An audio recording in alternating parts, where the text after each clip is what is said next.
di jam-jam ini Pak Ratu masih bersedia.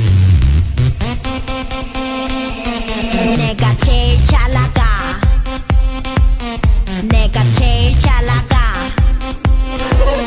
내가 제일 잘 나가 Assalamualaikum warahmatullahi wabarakatuh. 내가 제일 잘 나가 제일 잘 나가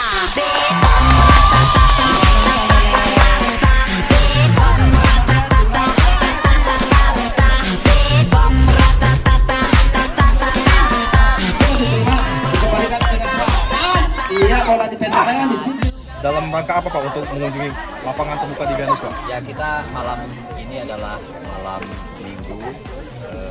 Menghadiri ada 2 undangan sebenarnya dari Kelurahan Sako, Kecamatan Sako, dan terakhir kita di Kelurahan Gandus, Kecamatan Gandus, tentunya dalam rangka pembinaan olahraga badminton. Nah, olahraga badminton ini kan olahraga yang digemari, disenangi oleh rakyat.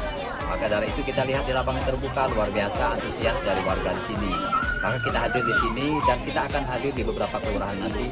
Dan insya Allah dalam waktu dekat akan ada turnamen Liga Badminton lapangan terbuka. Harapannya ke depan Pak untuk melaksanakan acara seperti ini Pak? Ya, harapan kita ini akan membuahkan satu kebersamaan, kekeluargaan, akan cari bibit-bibit baru bagi anak-anak remaja, dewasa, sehingga menjadi atlet-atlet badminton sampai ke level nasional maupun internasional. Itu harapan kita.